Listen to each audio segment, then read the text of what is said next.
Okay.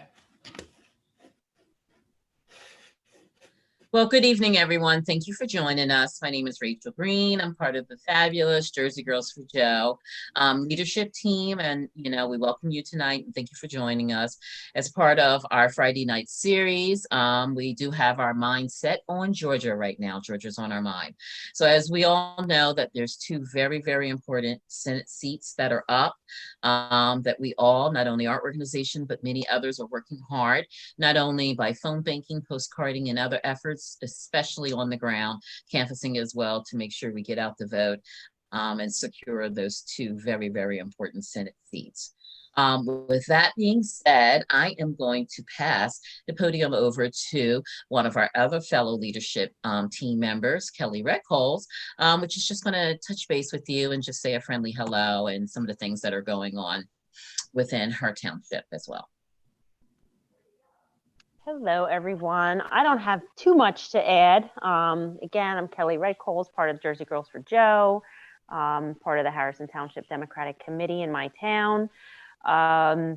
So as you all, and I mentioned last week, after we won on November, well, I guess technically was it the 7th when it was official? I can't remember.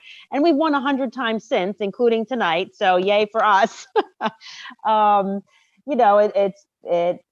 It kind of took a lot out of us. It was a really long year so far, and we had a short break, and then it was back to what can we do for Georgia, because these two seats are going to make a huge difference, and we really need to win these seats. So that's what kind of brought us back here to try to rejoin and get all the effort put out there with the postcards and the phone calls that Kari will talk to about in a minute. But, as Rachel said, even just locally, always just staying involved if you can. I listened for 2 hours this morning at a recount hearing for my township was involved in that, where our independent candidate that we did support and the Democratic Party had won by 24 votes. But the Republican Party, the Trump Republican Party, basically sued and wanted a recount here and in a couple other towns and for the freeholder race. And the judge ultimately said, okay, I'll give you a recount in these two towns because the numbers were close, but also stated that all of these things that you have in here indicating that something sort of nefarious was done, or bad counting, or machines, or corruption, or whatever, that's not valid and it has no standing. So it really came down to just the numbers being close. And we've seen that like nonstop with the Trump party of using the numbers and the outcome of races to create lawsuits and recounts and all that. And we don't want that to happen in Georgia. We want to win clear as day and get those two, Senate seats without there having to be even a question or recount. And I'm sure no matter what it is, we could win it by like 60,000 votes, which, they're going to do what they're going to do. But so we just need to make sure that we can do as much as we can to win those two seats. So it's important, but again, stay involved locally too, because keeping your ear on the ground about what's happening is really important. And then now I might be at the Board of Elections next week, 3 out of 5 days, either doing recounts or challenging or observing. So it never ends. Absolutely. So I'll pass it back to you, Rachel. Thanks for joining, everyone. Thank you. Thank you for that, Kel. And with that, we're going to go to Kari Ramirez, who is with Envoys, one of our fabulous partners in this endeavor. Kari is going to give us some fabulous information on some upcoming collaborative efforts that we're with other organizations throughout the nation in getting out the vote in Georgia. Thank you, Rachel. Thank you, Kelly. So again, my name is Kari Ramirez. I'm the co-founder of Envoys for Humanity, and very excited to partner with the Jersey Girls. We are doing a special holiday postcarding. There's, like Kelly said, there's just so much kind of craziness in the world. And so we are still writing to young voters in Georgia, but we're putting a little bit of a holiday spin on the script of the card. And so what we're going to be doing is I will put the information in the chat. There's a Google form that you can fill out. And if you would like addresses, go ahead and just fill out this form. This is kind of the express version to get you in there to get addresses, and just hit that you would like to write for Jersey Girls. And then you will get a specific script with the holiday slant on it. And so we just figured it would be a good, nice personal touch to be able to get something for the holiday, since we're going to be running this through the beginning of the year, because the election is on January 5th. And like Kelly said, this is such a critical election, because the fate of who controls the Senate is going to be dependent on who wins these races. And right now, we need to win both of them. And so this is so very important to reach out to as many voters as we can. We are specifically reaching out to young Black voters in counties that Trump won. And so our idea is to target these likely Democrats, because young people and people of color tend to skew towards the Democratic Party, but they might not get as much outreach because they are in redder districts in Georgia. And so being able to reach out to those people that maybe don't get a lot of information on how to request a ballot, where a phone number, if you don't have internet access, who do you call? When does early voting start? When does it end? All that really important information that I know there's a lot of organizations out there that are reaching out via postcard and text, and also canvassing. And so we wanted to try to reach some of the people that maybe have not been really on the forefront of the minds of organizers in Georgia, even though I'm sure they're doing a fantastic job covering everybody. So that's who we're going to be targeting. And we will be writing postcards, whether it's through Jersey Girls or through Envoys for Humanity. The deadline is going to be November 30th, because we want to make sure that they do get in the mail before January 5th. So they do have that information if they haven't voted. Hopefully we're pushing early voting and absentee voting. And so hopefully most of the people will be voting, but we want to get everybody possible to vote. And so if hopefully we'll catch some of them that haven't early voted. And early voting, it starts on December 14th and ends on December 31st. So if you're interested in postcarding with the Jersey Girls and doing a little holiday slant, please make sure you fill that out. If you want addresses at another time and you're not on this call, then you can go to our website, envoysforhumanity.org/postcarding anytime you want to. And there also will be the prompt for Jersey Girls there too. So you can request more, say you get through 25 and you're ready to do more.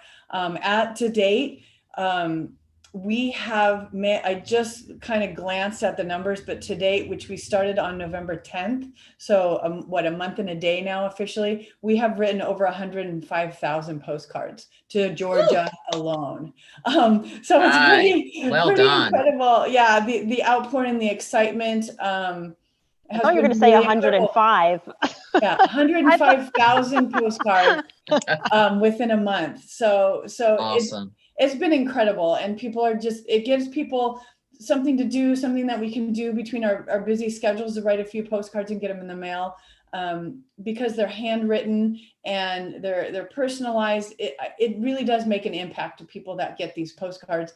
And we're writing to young people. And I know when I was younger, I was excited to get mail. Now I get like thousands of bills a day, right? And you're like, I don't want any mail. But you do get excited when you get something personalized, something that doesn't look corporate or polished. And so these cards really do make an impact. So thank you for everybody that has written for us. Thank you for everybody that's signing up to do it. We have tons of addresses. We're not going to run out. And so as many as you can get to, that would be wonderful.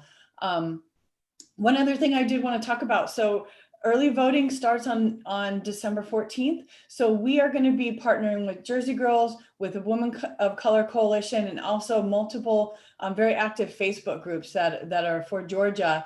And we're all coming together, and we are going to be doing phone banking. So we are going to be doing phone banking on Sunday, which is perfect because it's right to kick off early voting. And then we are going to also be Sunday afternoon, and then on Thursday evening, we'll be phone banking. So I will make sure that I put those links in the chat. But what we're going to do is we'll come together on Zoom. Zoom, and we'll have a guest speaker do a quick training if you haven't done phone banking before. And then we're going to stay on Zoom, and everybody will be muted, but we can do happy dances when we reach voters, and kind of make it a fun event. Also dressing up in campaign gear or holiday gear just to make it a little bit more fun. So if you haven't phone banked before, it is really fun, and it sounds daunting in the beginning. And I can tell you, I was one of those people. But once you have a good call with somebody and you reach a voter and you help them, or you just have a great conversation about the state of the country and what we're trying to do to work together to make the country better, those calls make it worth it. And so we will be there to support you and to cheer you on. If it's first time, if you're a veteran, come and help new people out that are a little bit nervous. Because really the important thing to do is just to try it out. And if you don't like it and it's not your thing, then no big deal. But if you try it and be like, oh my gosh, I like this. Phone banking in these times right now is really important because it's hard to get out, right? We're in a pandemic right now. And so getting on those phone calls and reaching out to those voters is extremely important. And that's almost the next best thing besides reaching somebody in person at this point right now is phone calls. So we have a lot of ways for you to get involved. You can go on our website, envoysforhumanity.org/postcarding. That will give you the information on how to sign up for postcards. We also have a link there directly to our virtual calendar that lists all the events, and including Jersey Girl events, which next Friday is the last one, right? Doesn't that go fast? It's so crazy because we have Christmas, we have New Year's, and then it's 2021. And bring on 2021, please, because 2020 is getting old. Real quick. So we're here. Many different ways to get involved, and you can find all that information on our website. And we are so proud and honored to be partnering with Jersey Girls with all of this. So thank you, ladies, so much for allowing me to be a part of this, because this is just so fantastic. Oh, no, thank you. And we're so thrilled to be in partnership with Voice for Humanity. Again, a wonderful organization. If you can donate, please do, because they give not only Jersey Girls for Joe, but a lot of other wonderful grassroots organizations a platform to be able to spread the wonderful message throughout the country. Next, we have on our fabulous agenda is another member of our leadership team at Jersey Girls for Joe, which is Christine Black. Christine is going to give us an update on how you could do text messaging into Georgia to help out that way as well. Hi, everybody. So I was supposed to give you information on text messaging, but I just looked at the schedule for their phone banks and text messaging banks. You can sign up to help Fair Fight. They are reaching out to voters that most likely will vote Democrat. They're reaching out to already registered voters, and they're going to, at this point, be focused on, their call scripts are all going to be focused on getting people to just go vote at this point. But with that said, they do have phone and text bank training every week, Tuesday, Sunday. I'm going to say all the days of the week out of order. Sunday, Tuesday, and Thursday at 4:00. So you can, I'm going to put the link to their Mobilize in the chat here. You can go there to find the information about how to sign up, do their training, definitely do their training. It's super helpful. But they have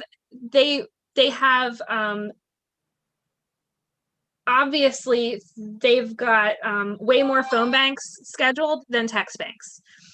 They said that the reason for that is that a lot of people in Georgia, maybe most of the people they're trying to reach, don't have cell phones or don't have cell service or like Wi-Fi or whatever. So the only way to get them, because we can't knock on doors, the only way to get them is by phone or postcards. So again, that's why they are really stressing phone calls. People did ask questions because, all these people from out of state are calling in. Aren't people going to be bothered? Because you can tell that I'm not from Georgia as soon as I open my mouth. And they said, no. Those people who answer the phone are going to be really happy that we care so much that they get to vote, and that, that they're not disenfranchised. So consider this another opportunity to find a way to make phone calls. Again, I'm looking at their schedule through the end of the year.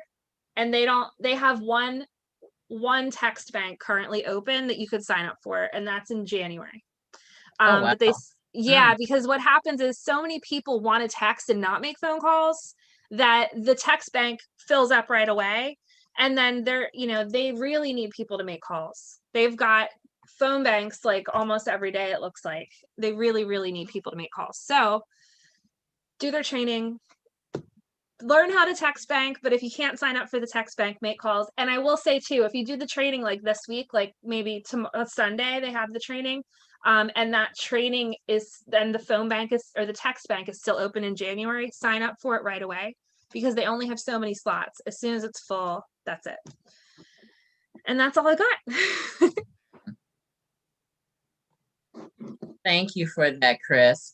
What I'm going to do now is hand the mic over to Kelly. Kelly's going to introduce another member of our team, our newest member, who is our spirit drink, I don't know, concierge, online extraordinaire, mixer. You like that? I like that. Yes, my good friend Karen here mixed up quite the drink last week for us. And she's got a new special twist one tonight. I'll let her explain the name and the ingredients and take it from here. I gotta let my dog inside. I'll let you do that first. I know. Listen, I get it. I love it. I can't remember. We named the drink last night.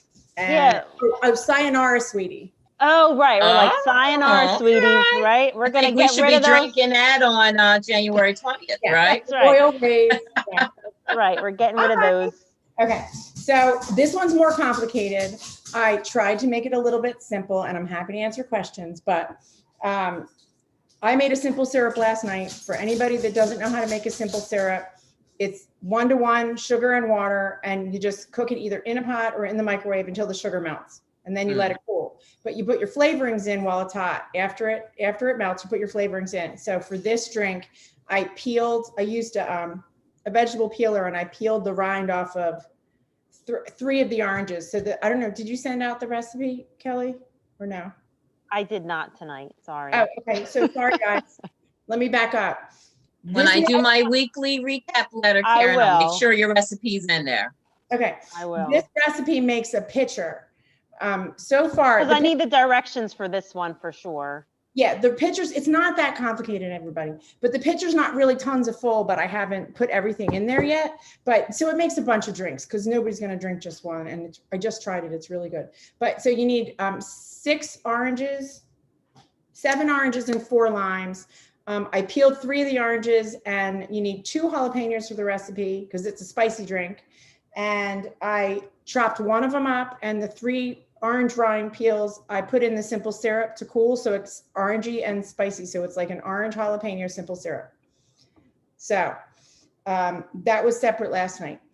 All I did with this was I just squeezed the 6 of the oranges and all 4 limes in here. And I sliced an orange up.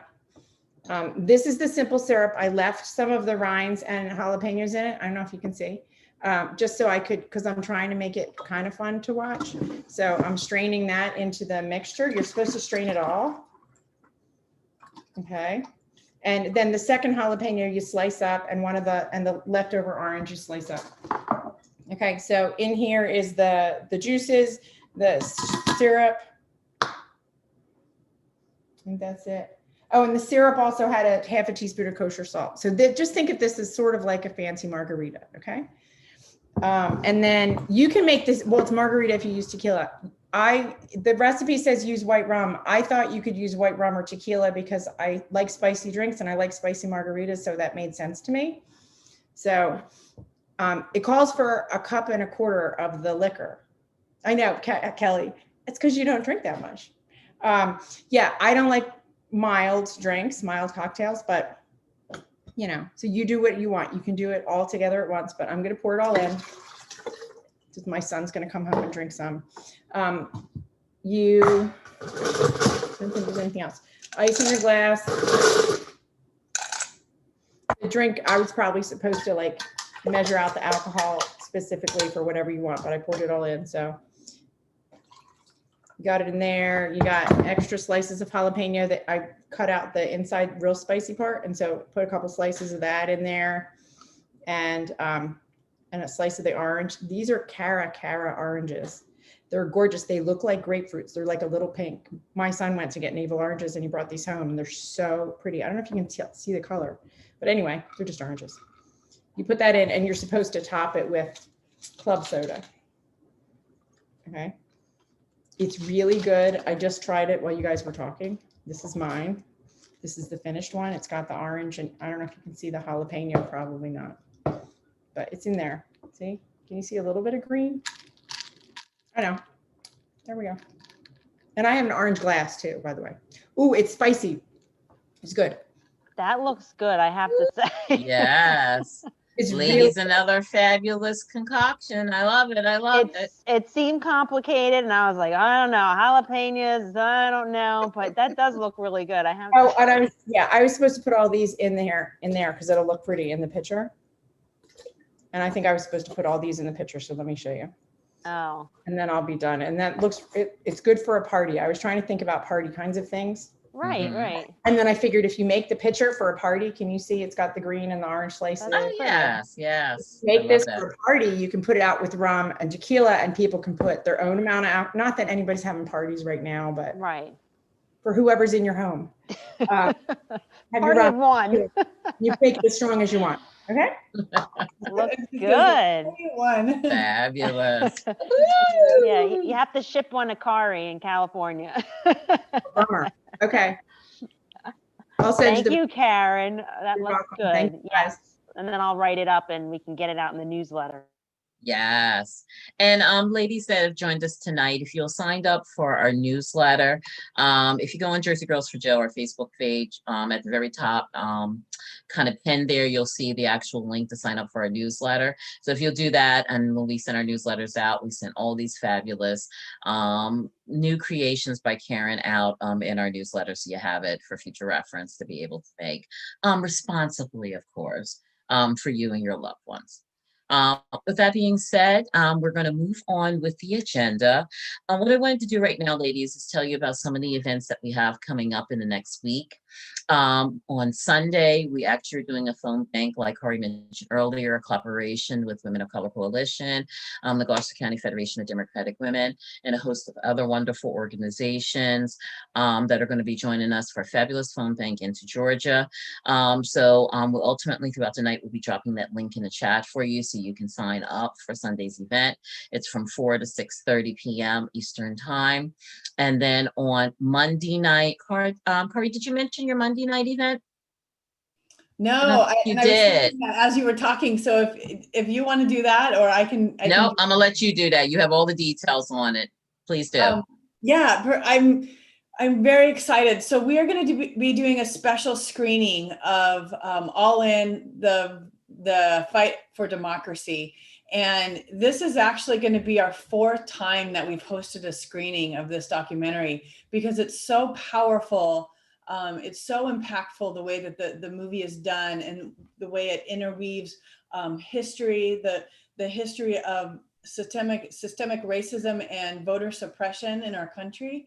The way it weaves that history with personal narratives and personal stories, it just really makes an impact. And so we are going to be hosting that on Monday night. I always have to do my math, so I think it's 8 p.m. It's 5 p.m. On the West Coast, so 8 p.m. You do have to be unfortunately, it's only on Amazon Prime. So you do have to be an Amazon Prime member, but if you sign up on our Mobilize site, and again, you can find all of this information if you go to our postcarding website, onvoiceforhumanity.org/postcarding, and click on virtual events. But we do have if you want a 30-day free trial, if you don't have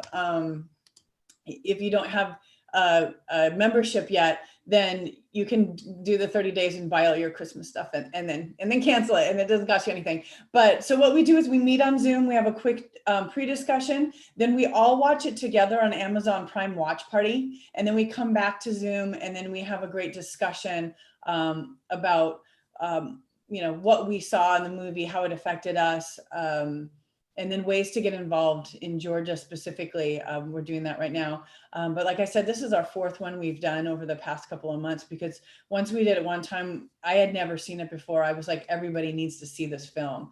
And so that is going to be on Monday.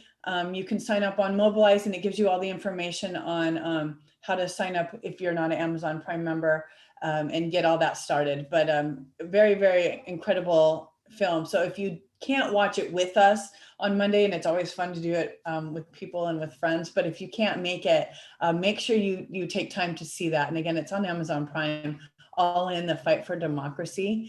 And then the other thing that Envoys also are doing is every Tuesday until the 29th of December, we are going to be writing postcards together, but with live music, live art, and inspirational speakers. And so we are on for 2 hours, and we have 2 musical guests, and then in between the sets we have a speaker. And Robin Donaldson also joins us for the Georgia Report each Tuesday also. So it's just a really great space where activists can come together, take action, but also be part of a community and just have some joy injected in it, kind of like what we're doing here tonight. And I love so much this platform that we're doing, where the work can still be fun.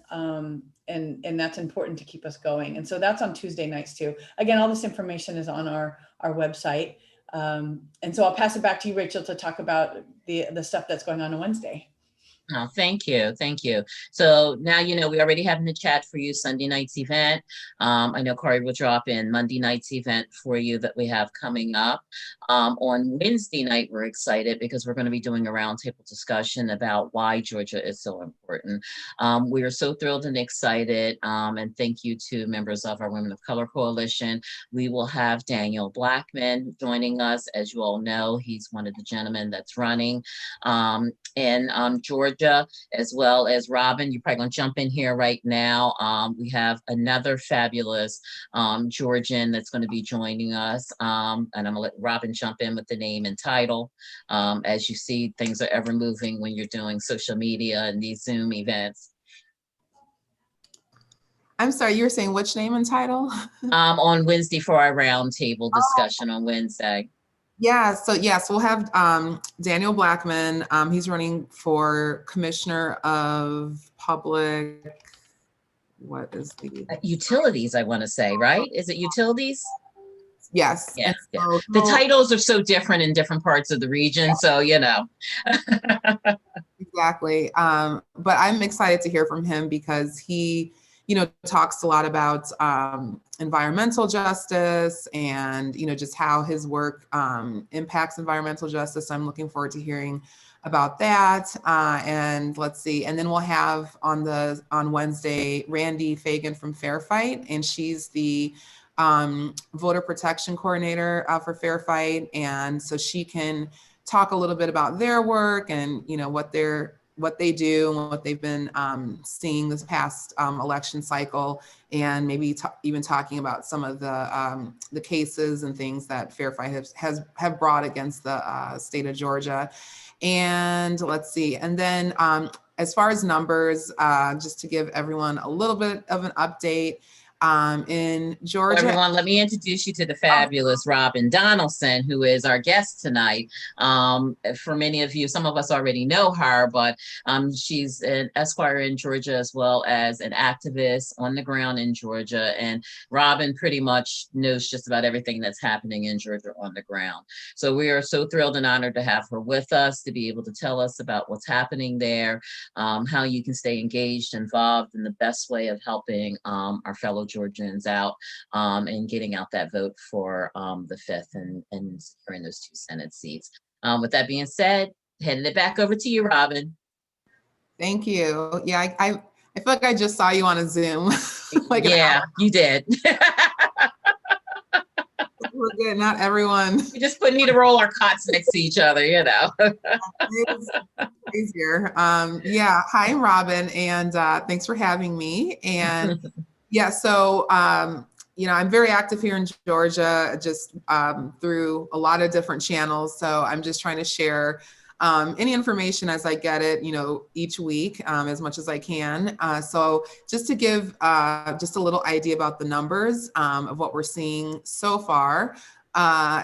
So as of right now, this morning, the amount of people who've requested absentee ballots in the state, we're at 1.1 million, almost at 1.2 million people who have already applied for absentee ballots for the runoff.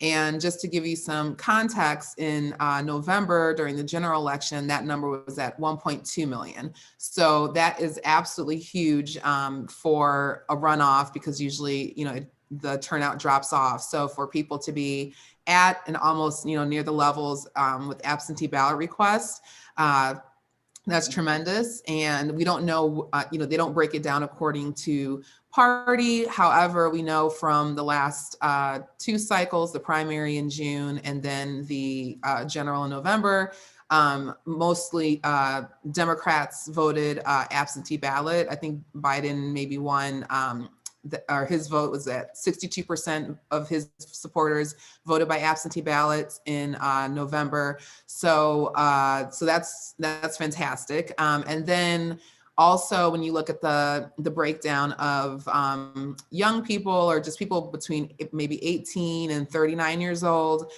even their absentee ballot requests are higher and on par with 40 somethings. So that's great too.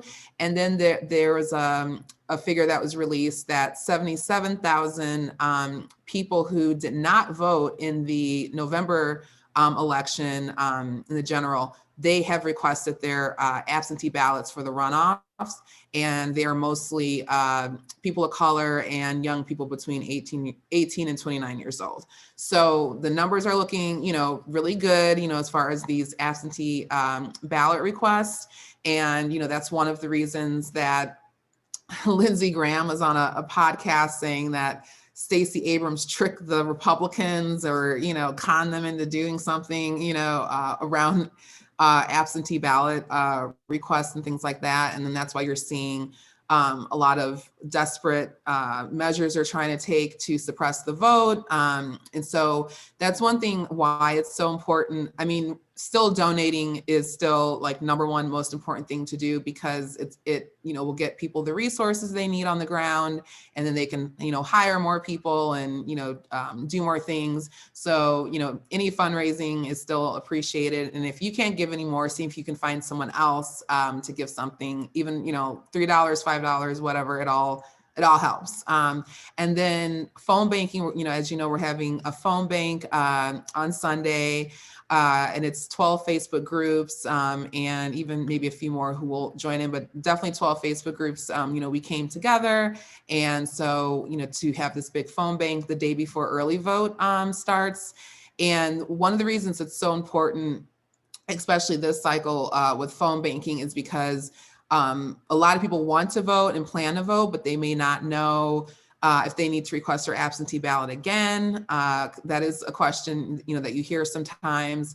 People have questions about, do they vote at the same early voting location? Because some counties, whether it's, financial reasons or because they're trying to suppress the vote, they've closed some of the early voting polling locations. So, when you look at these absentee ballot requests, and if you have, let's say, let's just, for example, 1 million 18 to 29-year-olds are usually vote. And then if you're looking and you see that the absentee ballot request is at 100,000 and it's not, that number's not going up, then that 900 or 800 some thousand people are going to show up at the polls. So we can already look at the numbers, and if they're closing these early voting sites, then we know there's going to be confusion, number one, and then number two, more people showing up at the polls, which means longer lines, and it's a holiday season and the COVID numbers are up and the weather is cooler. So we just want to make sure that people have that information, so they're not they're not standing in line if they can in fact request an absentee ballot.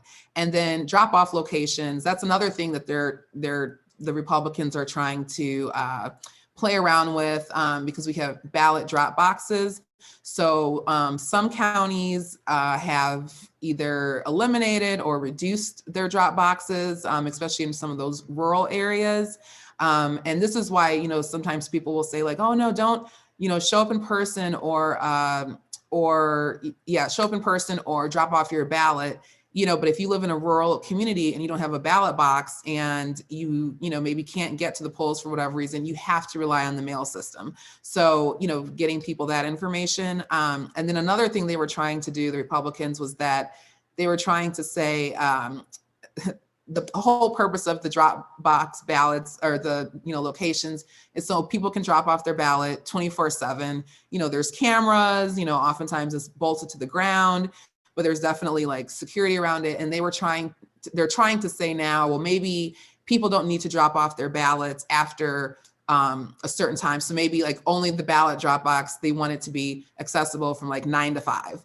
You know, just ridiculous, anything to suppress the vote, because that's all they know here. And that's why they've been successful, is because they've been able to suppress the vote, you know, for decades. So again, that's why these calls are so important, because it's a dialogue and you can empower people with information and answer any questions that they have. And if there's something you can't answer, you can send them to the voter protection hotline, and that's 24 hours. So, so again, you know, if you can make it to our phone banks, fantastic. You know, we'd love to have you. And if you can recruit people, it's so much easier to call, you know, as a group, you know, a lot of times, unless you're like a person who's really into phone banking, then, you know, doing it on your own, you know, some people like that, but it's easier to call in a group. And we will have on Sunday, we'll have Bianca Keaton. She's the chair of the Gwinnett County Democrats, and she's really outstanding, young Black woman who's the head of the party in Gwinnett. And Gwinnett County is a very important county in Georgia. It's the suburbs of Atlanta, and they have been able to flip the county blue pretty much almost like, you know, most of the positions there. And let's see, and then it's a very diverse county. So they're kind of reflective of what the country, you know, will look like in the next 10, 15 years. So she's going to come and, you know, say a few words, you know, as far as her schedule, as long as her schedule permits. And we're also going to have I think it's Sunday, or it'll either be the Thursday phone bank.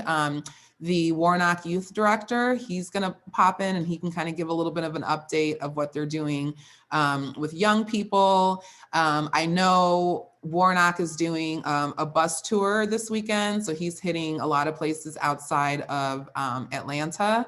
And I saw if he's been doing that as well.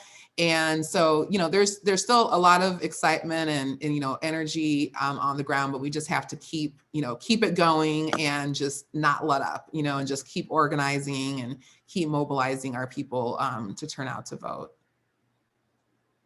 But if anyone has questions, I'm happy to answer them if I know the answer. Thank you for that, Robin. You do have one question in the chat already. If you could repeat the last day to request an absentee ballot.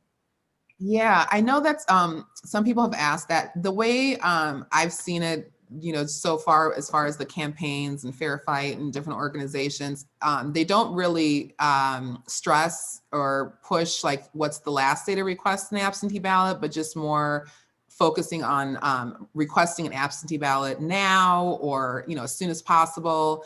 Like I said, I've heard the date of December 18th, but that is literally just like something I saw in passing on social media, you know, like one time. I don't, you know where it came from. So I don't really know what the deadline to request is because, you know, you're supposed to be able to request, you know, up until almost close, you know, to election day. But we know that one of the companies that is involved in sending the ballots they're located in Arizona. So when a person requests their ballot, it might take like 7 days for the request either to be received or to show up in the Secretary of State's in the voter profile. And then it seems like it takes like 14 days from it showing up for it to arrive, or like the whole process might take anywhere from at least 10 to 14 days, maybe even longer. in some cases, you know, with the holidays and what the mail system is doing. So I just tell people, you know, to request as soon as possible. Yeah, that was Wonderful. a question. Oh. It was just because the date sometimes scares people into getting it done, you know. So that's why I asked that. And I guess you guys don't have provisional ballots like we do in Jersey. No, we do have provisional ballots.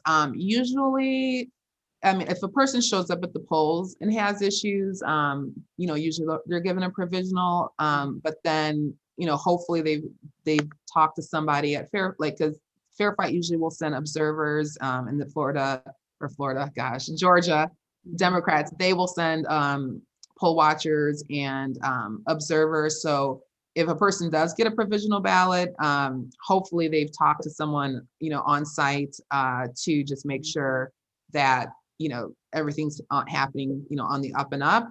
And then another way people will get the provisional sometimes is if their ballots are rejected in some way, and if it's not cleared up, or if they show up at the polls and you know, there's an issue like while they're in line. So yeah, so it's definitely going to be a little bit different this year or this cycle from November, because since there were so many races going on, you know, across the country, but now we only have, you know, this runoff on this one day in Georgia. So we've heard that Republicans are supposedly going to send a lot of poll observers and poll watchers, and, you know, people might try to challenge, you know, people's ability to vote.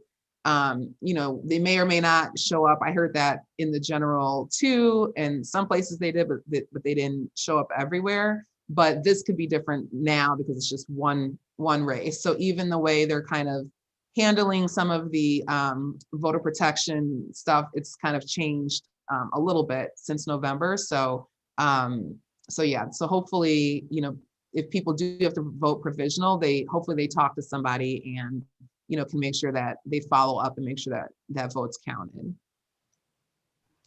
Okay, thank you. One other quick thing. When is, or you may have already went over this, I'm sorry guys. When is early voting? Is it like different days and then they go to the polling station? Yeah, it starts, the in-person early voting starts Monday, December 14th.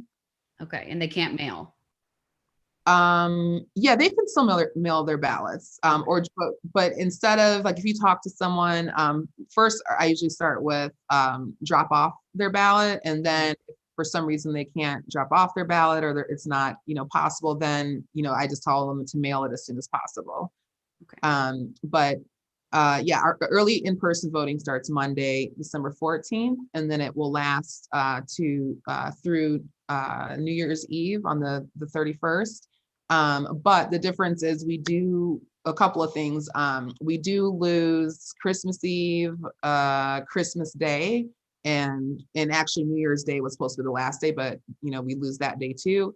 And then during a runoff, they're not required, the counties aren't required to have a mandatory Saturday. So during the primary and general elections, you know, you have to have a mandatory Saturday for in-person early voting, but for the runoffs, you don't. So I know that's one thing that Fair Fight's been trying to speak with different boards of election in different counties to get them to offer Saturdays. So some are, and then, you know, some aren't. Thank you. Thanks. Was there anyone else that had a question for Robin tonight? I did have one question because I can't remember the answer to it. So if somebody did mail-in ballot, they requested a mail-in ballot during the general, do they have to re-request a mail-in ballot for the runoff, or does it carry through since it's the same year, the same election cycle? Yeah, unless a person is 60 years or older and they've opted in to automatically receive a mail-in ballot, then everyone has to re-request for the absentee ballot. I'm saying absentee mail-in, but yeah, they have to re-request. Okay. Yeah. Thank you. Mm-hmm. Sure. Any other questions for Robin? Come on, ladies, I know you're not shy. We have a great opportunity to ask someone who's very knowledgeable in what's happening in Georgia on the ground, be able to get your your question answered. We have such a nice intimate group tonight, so don't be shy. I have a question. Yes, So, please do. so how does it look for the two candidates right now? I mean, I saw the interview or the debate. I mean, I just don't understand how people can even vote for her. No. I mean, we know, I mean, the Republicans, they just run a better, I don't even know they run a better platform than the Democrats, but how does it look at this time for the two gentlemen? It absolutely looks close. So it's going to be, I mean, just because of the nature of the state and the electorate right now, it's just dangerously divided, and just it's going to be close. No matter kind of how you look at it, it's going to come down to, like, I think as of right now, like I'll look at the polls, but I take them with a grain of salt. And even if you do look at polls, always +3, -3, or +4, -4, both ways, to really, get a good idea of what is happening. But every day it's either, definitely Ossoff and Purdue, they always seem to be tied, or one or the other is up, a half a point or 1 percentage point. And then sometimes Warnock will be ahead, but I also feel like, it's probably more closer than just him being a few points ahead. So it's going to be absolutely close. I mean, I know they did a lot of voter registration for the 23,000 17-year-olds who will be 18 by the time the runoffs are. One thing that's happening, there's some concern about college students who may have requested an absentee ballot, and then if that ballot's being sent to their dorm and they're not here. So that's like something they're, kind of figuring out. So it's going to be close. I mean, that's why it's like every dollar, every phone call, text, postcard, social media post, I mean, all of it matters, because it's just a close election. But as far as the candidates, I mean, David Perdue's, the Republican, is running against Ossoff. He's an incumbent, and so just with incumbents, it's always, there's incumbents have the power, and they're strong, just off that. But he's not. He's more popular, I would say, than Kelly Loeffler. And then with her, she was appointed, so she hasn't run, for office. So so this is her, first go at it and everything. But people are excited on the Democratic side, and people are, organizing and talking to people. And from the numbers with the requests, like, people are engaged. But at the end of the day, it's just going to be tight, and who knows what it's going to come down to. And that's just how a lot of these races have been in Georgia since 2018. But I feel good. Like, I feel good that we have, we have the numbers. We have the numbers. People have requested their ballots, but we have to make sure they send them back or that they drop them off. And then continuing to expand the electorate and bring people in who maybe didn't vote for whatever reason during the general election. Thank you for that. Any other questions tonight? I have another maybe strange one. So I know most of us, well, actually I don't know, but I think most of us in this group are from Jersey. I know this again is also like more happened in 2018, but where they were closing a bunch of polling stations. Are there any like municipality clerks or, other more like local leaders that we can like bombard with calls and emails and stuff like that? So like maybe hitting them instead of the voters. In regards to the locations being like closed? Polling locations, any type of suppression that's happening. The best thing is probably just to do whatever through Fair Fight. Yeah. Okay. Yeah. They tend to, give their focus on that. Yeah. And things like that. And then I just know that they have been trying to work with different election boards, because like when Stacey Abrams describes voter suppression, it's, she's like, one part of it, one prong of voter suppression is like nefarious, intention and things like that. And then the other part is it's incompetence of just the system. So, it could be that they are, voter suppression is anything that's making it like harder for people to vote. So, if a certain county has issues with finding staff or not having the budget to do something, then they may end up closing polling locations, not because in their mind that they're suppressing the vote, but that might not be their intention, but that is what, can end up happening. So yeah, so just getting plugged into Fair Fight, and then whatever their calls to action are, that will help. And then of course, social media, or retweeting them, or Stacy or Lauren Wargo, she's the CEO of Fair Fight. So she's constantly giving updates. And then I did see a question someone had about canvassing. The campaigns are canvassing more and more now. I know I've heard that there's gonna be more of an effort for canvassing than, in the general, because it was the COVID numbers. And I mean, they're still high here, but we're just gonna have to canvass because there's just certain people you can't reach any other way. And then I know I heard Fair Fight, they said they're gonna be canvassing at some point. They haven't started yet, but they didn't do canvassing during the general, so that's good. And then the New Georgia Project, that's another organization that if you are willing to donate to them, or if you can find people to donate to them, that's really good because, they're, a local organization, and they're not getting always, all the funds that the campaigns and Fair Fight gets, but they have a goal of knocking on 1 million doors this cycle. So they're knocking every day too. And I did see like a question about people coming from out of state. I know that there's 2 Google forms, one for Ossoff and one for Warnock, that they sent around. And if you need it, just, let me know, or Rachel or whomever. I think I might have posted one of them in the Women of Color Coalition in their group under events. But anyway, they were asking people who definitely wanted to come out of town to just fill out the form.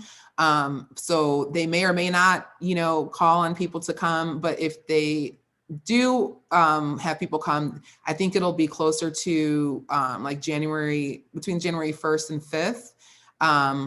And they also said if people are coming from out of state, to plan on going to areas outside of Atlanta, maybe 2 hours outside of Atlanta, to some of the other cities that, we need to give extra, attention to. But don't feel pressure, you can come, but, don't feel pressure, because there's a lot of things you can do virtually too. Absolutely. Well, thank you for that, Robin. Unless there's another question out there, I want to thank you all for joining. Oh, I'm sorry, Chris, did you have a question? Angela has a question, and there's something going on with her microphone. She put it in the chat. She said she's see, wondering if you do phone bank calls, are people receptive, or are there a lot of hangups? I kind of feel like I think I might know the answer to that. But do you have any insight about how receptive people are to getting phone calls? Yeah, I think it depends on, who we're calling that day. I know some people just had the experience where calling, but then maybe they're just not reaching people, or they might only speak to a few people, in an hour, which is, it's not bad. I mean, you're still reaching people. And then a lot of times people have either already voted, or, they have their ballot, or they're waiting for their ballot and things like that. And then there's some people who don't know about the runoff, or they know a runoff is going on, but they're not, they don't have a voter plan. And that's why stressing to have a voter plan and helping people helps. So we shouldn't really be calling. I mean, it's not to say that you won't find, some Republicans in the mix, or Trump supporters or whatever, but we should be mostly just calling supporters to turn them out to vote on these call lists. So sometimes it just depends on, the call list and who you're calling.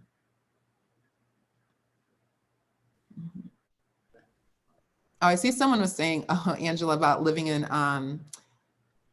in Boulder. Yeah, if you get a chance to watch All In, the Fight for Our Democracy, whether you come to Envoy's watch party or watch it on your own, it will definitely, kind of tell you why certain places in the country, because a lot of times I'll hear people, and they're like, oh my God, I live in Washington State or I live in Oregon and we've been doing mail-in ballots for, years, when they mail the ballot right to our house, well, it's like when you look at the demographics, you don't have a high population of African Americans, and historically, that is why, a lot of these places that it's 2% Black people or 1% that live there.